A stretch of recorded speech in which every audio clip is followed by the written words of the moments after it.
You know how the story originally broke? The Packers podcaster named Big B. Shut up, Big B. Jamal Williams is inside the 30, out in front, a Green Bay touchdown. Jamal Williams is the GOAT, the GOAT. That's all you need to know. Let's keep it under 25 minutes, all right? We might be too young to have a spotted cow, but we are both diehard Packers fans.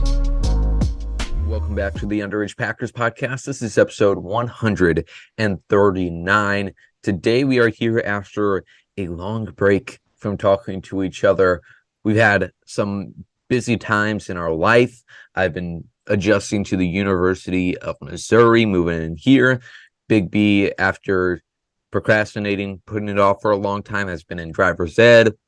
He was down in Green Bay for one of the joint practices with New England. So, Big B, good to talk to you again. I know. It feels weird seeing you in a whole different setup behind you, which you can't really tell with the blurriness, but it's different. Yeah. Like we were talking pre-show, this is hopefully the last episode that I have to do in this dorm room setting. Hopefully we are able to figure something better out with the resources I have here. But with that being said, it is preseason football, and there's plenty of stuff to talk about since we last talked. It is 9:30 in the morning, so I apologize if I don't seem as enthusiastic to talk about guys like Keyshawn Banks. But a lot happening in that preseason game against New England that was unfortunately cut short because of that injury to the Patriots player. But in the first 3 quarters and 5 minutes, a lot of interesting stuff ran out by the Packers that we will have to talk about that kind of might give us some hints as to what they might do Tuesday, August 29th, when they have to cut down from 90 to 53 players. And today we're going to kind of review some of those camp battles that we had talked about near the end of July, and then see what the Packers might end up doing for those decisions. So first off, let's talk about this offensive line group that has been very interesting to watch all of training camp here, and especially this past week and a half here, as Rasheed Walker has kind of emerged out of the shadows, out of Josh Nijman and Zach Tom, I would say, and has been getting a lot of looks at left tackle. He has pretty much been LT, or offensive tackle in general, number 2 for these past 2 weeks, who is the first starter at left tackle. And obviously they're not going to run David Bakhtiari out there in the preseason, but starting ahead of Josh Nijman there, and especially because Zach Tom, then when Rasheed was in at left, Zach Tom was in at right tackle. So I don't think this means anything for Josh. They still really like him, and I have no doubt he's going to make this roster. And really, there's just so much to be happy about with how much offensive tackle depth they have, especially with David Bakhtiari, who is only getting older, who is still dealing with some of the after effects of his ACL injury from the last day of 2020.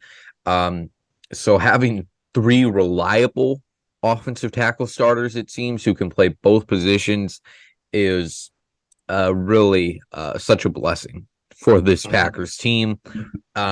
Big B, what have you thought of this offensive tackle competition and just how they performed so far? Yeah, it's been a battle, I guess you could say. Really, they really haven't switched it up much except Rasheed Walker. They've flip-flopped Josh and Zach a lot at both spots. But then just last week, Rasheed made a jump in and started last week for like the first time, which was surprising to see. And then, of course, played the preseason game, and then, of course, started every day this week with Bakhtiari being out during practices.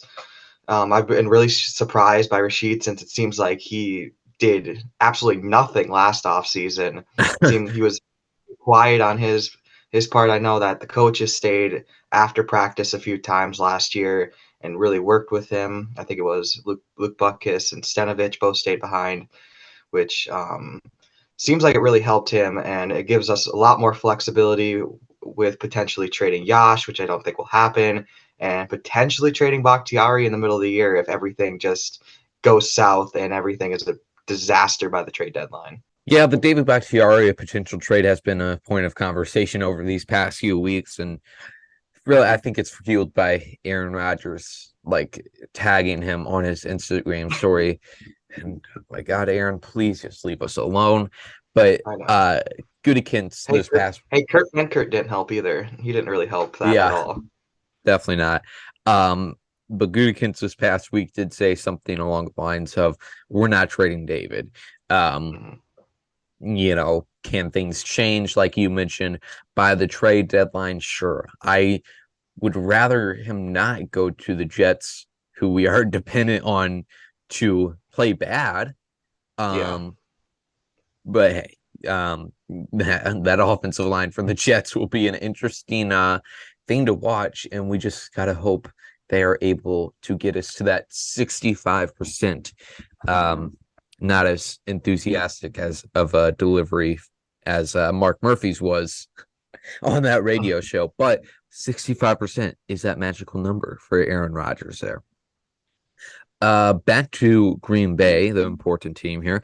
Let's talk about the running back position because this competition was one that we talked quite a bit about heading into training camp, and the way it played out was interesting, and it really came down to two main guys in Patrick Taylor and then Emmanuel Wilson. And I feel like this has been the story for the running back 3 battle for the past like 2 or 3 years. You have Patrick Taylor in there who is going to be able to do the fundamentals, and then you have a running back who comes in, looks really good against a team's 2 and 3s, is just so shifty and fast. This year was Wilson, last year it was Tyler Goodson, and then Patrick Taylor always ends up making the roster. And not to hate on Patrick Taylor, but we haven't seen anything too exciting from him at all in the preseason. However, I still do think he is going to be the one that ultimately gets the third running back position. Big B, I know you talked about it on your Twitter this week. I know you're a big fan of Patrick Taylor's Twitch as well. So interested to hear what you have to say about this running back 3 competition going on. Yeah, and don't get me wrong, like I love Emmanuel Wilson because I was there literally the first day he got signed, and me and my buddy Easton got the information from Brian that we signed him, and got pictures with him first day. Anyways, and then of course he follows me on Instagram, but that's a whole nother story that doesn't matter in this conversation. But I love Emmanuel Wilson, but he's got to play special teams. He's got to pass protect. And if you don't do those things, you're not making this roster as RB3. Patrick Taylor has balled out on special teams this preseason. I think he had 11 tackles versus the Patriots on special teams, which is huge for getting that RB3 spot. Also had that touchdown, Lambeau leap, which was awesome to see. I freaked out. But if you don't do those things, which Emmanuel Wilson hasn't really done that I've seen, and we haven't really seen him pass block that much, like he's not making this roster. And we heard Matt LaFleur say in his press conference earlier this week that Emmanuel Wilson needs to work on his conditioning, which is actually kind of surprised me since it seems like he was in like every single play running the football. So that was definitely a surprise. But I think having Emmanuel Wilson on the practice squad will definitely benefit him, and I think we can sneak him on because every team has that few players that the fan base thinks that, oh my God, they're never going to make the practice squad. We got to keep them, and then they end up being on the practice squad anyways. And with the new NFL rules, with them being able to protect 4 players every week, I think Emmanuel Wilson will be safe on the practice squad. Yeah, definitely. And the practice squad thing, you bring up a good point. Andy Herman made a good video at the start of training camp talking about how in the modern NFL with the practice squad rules, how easy it is to elevate players. You're not really needing to look at the 53-man roster, more so the 69 players that you're able to keep with 15, 16 practice squad members there, and then also Kenneth Odemewegu from Nigeria who won't even count as a practice squad or a roster spot. And also, like, I just think there's really no need to keep a third running back with how easy it is to use the 3 game day elevations you get for each player. Just use those up. I remember in 2020, a game against the 49ers, AJ Dillon had COVID, and I think Aaron Jones was recovering from like a ankle injury that he was going to be able to play through, but it'd be risky to expect him to carry the whole horse there. And I think they elevated Patrick Taylor in that game, because otherwise they would have just had half a running back going into that game against San Fran. So yeah, practice squad elevations are going to be the Packers' friend this year for sure. And also, like you say, I don't think there's any risk taking by putting Emmanuel Wilson on the practice squad. And the same thing goes for Tyler Goodson and then the draft pick Lou Nichols. Okay, another camp competition that we have to update, defensive ends. And this really isn't a competition, but more so 2 players who have mightily impressed in the preseason so far. First, you have Carl Brooks out of Auburn, and then you have Brenton Cox, the undrafted free agent out of Florida. Both of them really making some strides in this preseason. I've been really impressed with Brenton Cox. The playbook on him is pretty much what we had once we first signed him. Really fast guy, got kicked off of 2 college football teams, which is concerning. But hopefully now being in the NFL, he gets his head screwed on right and is able to contribute to this team, whether that's first on the roster or starting out on the practice squad. Bigby, any thoughts you want to add on this defensive end group? I know you have, I think, Colby Wooden in your profile picture right now. Oh yeah, I love me some Colby Wooden, which I won't go on a big tangent about him either. But but yeah, Colby Wooden and Carl Brooks really impressed during the Patriots game. I thought they both made big strides, and they've really made big strides the past few weeks in practice also, which you love to see, because we need to get Kenny Clark some help. Yep. Please, we need some consistency along that defensive line other than Kenny Clark. Hopefully they'll be the guys. And Brenton Cox has looked powerful. He looks really good. And I don't think he's going to make the 53-man roster, since there's a lot of guys at the outside linebacker spot. And now that Rashawn Gary seems like he's on track to playing week 1, I think he's the 6th guy looking in, and I don't think they'll keep 6 outside linebackers. Yeah, that outside linebacker position is one of the most pleasant surprises of training camp, I would say. And I guess we should have seen it coming, but like the Packers seriously have 5-6 guys at that position where if they were starting week 1, I'd be like, okay, they'll be fine. Like, this is not like having Clay Matthews and Nick Perry as your only 2 pass rushers in 2018. I mean, you have Rashawn Gary, who has competed in team drills this week, just so incredibly surprised with his injury progress. You have JJ Enagbar, who just had an amazing game against the Patriots, had a strip sack on Bailey Zapp. So impressed with him. You have Preston Smith, of course, a veteran. Justin Holland's another veteran in there who, when was asked to step in last year, did great. And then, of course, the rookie Lucas Van Ness. So they have great starters, 3 of them, and then they also have the depth behind them. So that outside linebacker position is certainly looking good in the neighborhood, I would say. Okay, 2 more position groups I wanted to talk about. First, the wide receiver position, which has been interesting to watch how this shakes up. I would say you have 4 locks right now to make this roster: Christian Watson, Jaden Reed, Romeo Dobbs. Dante Buenwicks is a lock. However, he had a concussion early on in training camp, tore his hamstring against New England, so who knows what his status is there. And then after that, you have three guys who I'm very intrigued to see who they keep out of here. They could, if Dontavian Wick starts on the PUP for the season, then they could keep all three of these guys. But Samari Toure, Grant Bose, Malik Heath. Malik Heath had just an outstanding game against the Patriots. Had a really good mini camp. He has perfectly executed the ladder for undrafted free agent to make his way onto this roster. Good mini camp, stack that on top of good training camp, and then when the pads come on in the preseason, has not disappeared. So I really like Malik Heath. He wears that number 18 jersey very well. Jaden Reed is a more apt comparison to Randall Cobb, but Malik Heath can wear it too for sure. Big B, what have you thought about all three of those kind of fringe, questionable guys at that wide receiver position?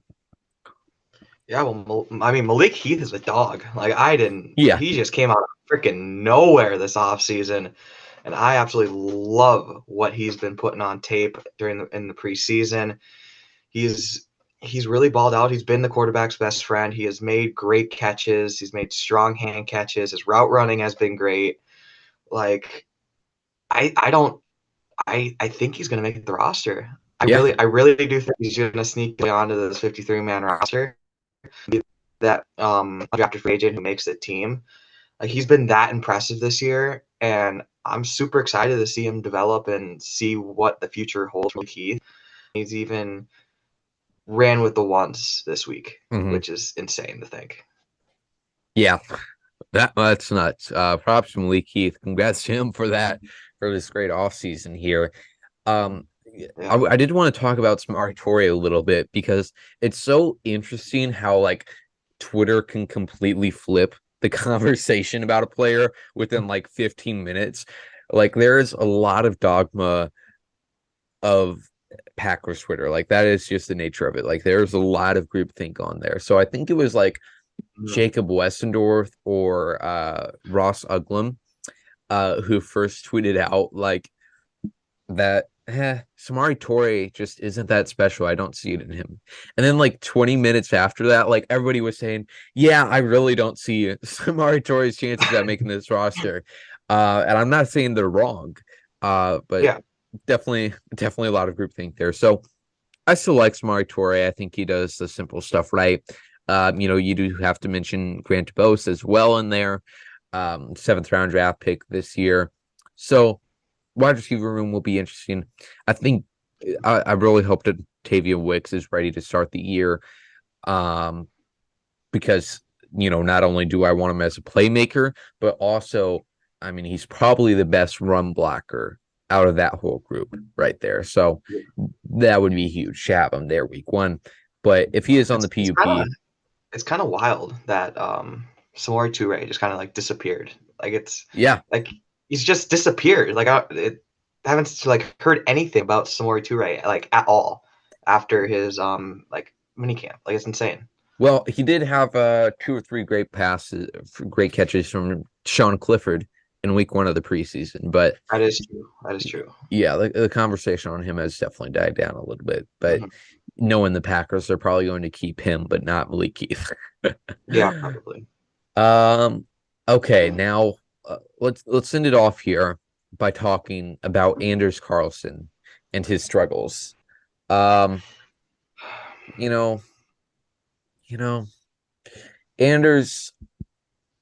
he played at Auburn, and last year, Mizzou had a game against Auburn where it came down to the fourth quarter.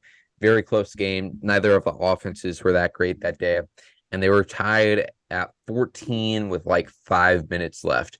And Harrison Mevis, big old boy, kicker for Mizzou, he misses a kick late in the game that would have won Missouri the game. And then Anders Carlson for Auburn does the same exact thing. And I think it was like a 30-yarder. So that is my knowledge of Anders Carlson in clutch situations. And I just struggle to like get past the idea that Anders is like benefiting from his brother's relationship with Rich Bisaccia.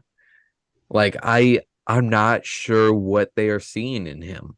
Yeah. Like it seems like he has a leg, but your leg is only so great. Like that's great if you can kick it 80 yards, but I would prefer that it fits through those bright yellow goalposts at the end of the Mhm. field. I mean, it has been fascinating to watch how day in and day out it's like not a case of like a bad day at a bad breakfast for Anders Carlson. Like he just is not making much in training camp. Mhm. Um, so I don't know what they're going to do. They could very well sign another kicker. Um, but it is frustrating. I hate to be on the crowd that like overemphasizes draft position or draft pick because he was a sixth rounder. That's pretty much a toss up wherever you go with that. But it is frustrating to see them best a draft pick in this guy, and he just doesn't seem to have it. Um, Big B, what are your thoughts on Anders' frustrating performances and what they might do at the kicker position this year? Yeah, I mean, he made that one kick versus the Patriots. I think it was like a 50-yarder. That is true. But Yeah, I that one. mean, he had that one, but other than that, he hasn't had much. Yep. I just don't. Yeah, I don't like. Just like you said, I don't know what they see in him at all. I don't know what they're gonna do. I definitely don't have a lot of confidence in Anders Carlson, and every time he Yeah. makes a field goal, like I'm actually like shocked he did because I'm fully expecting it to go Oh. either wide left or wide right. Yeah. I I don't know if like yeah, I don't know. He's Yeah. just bad. He's just bad. That's all I can say. He's just bad. Yeah. Brian Gutekunst has emphasized a lot this offseason, like at the tight end position and wide receiver position too, that they're really focusing on getting these young guys playing time. For kickers, though, like I don't know how much like the game doesn't change much besides like the goalposts getting um thinner. Like the game doesn't change much for you as a kicker from when you're a freshman in high school to, well, I shouldn't say that because that's false. But like you have to have it. Yeah. And like I don't know. I'm a little bit concerned if Carlson has it at this point in time. So maybe they send another kicker. I know the Commanders just cut, I believe it was Michael Badgley. hmm And then did the Buccaneers cut um Sanchez too? It was Blankenship, I think. Blankenship, that's right. So there is some veteran kickers on the market at this point. Hey, Mason Crosby's out there if you want a guy who can't do a kickoff past the 20-yard line. Um, Yeah. but who knows what they do. I do think they're going to stick with Carlson until like week 4 if he is losing them games. hmm But kicker position for the first time like in 18 years and even before that um first time we've had to be concerned about that. So I'm more concerned. If you would have told me like 5 years ago that I'd be more concerned about the time that Mason Crosby left than I was like when Aaron Rodgers would be leaving, I would have thought you were crazy, but here we are. Yeah. Yeah. I uh, swear Carlson like costs us games. Like I will not be okay, and my TV might be going out my window. yeah. Because the most frustrating thing I have learned from watching football is when the special teams cost you football games. Mhm. That is the most frustrating thing that could possibly happen in a football game. And if it comes down to Carlson missing a kick, you will hear it on Twitter, is all I'm saying. There will be some not nice words headed toward Anders Yeah, Carlson. I'm sure of that. So Anders is certainly on an uphill battle to gain the respect of Packers fans, and hopefully he proves us wrong after a pretty disastrous training camp, let's be honest. So I think that's all we have for you today here on the Underage Packers podcast. Like I said, we've been busy, so we haven't been able to do as much content as we'd like over these past 2 weeks. But we're going into the season now, very close to that first game on September, is it the 10th? That I know it's 9th? I think it's the 9th. Okay, I know it's the weekend before September 11th when Aaron Rodgers makes his Jets debut. Yeah. Ironic. So that's all we have for you today on the Underage Packers podcast. Make sure subscribe to all of our content. Like I said, we'll hopefully be back sometimes in the next few weeks here. Once the Packers make that 53 roster cut down, we'll be talking about that. And we're getting to a really exciting time of the year, besides it being like 105 degrees out in the entire Midwest. But we'll talk to you later. And as always, go Pack, go.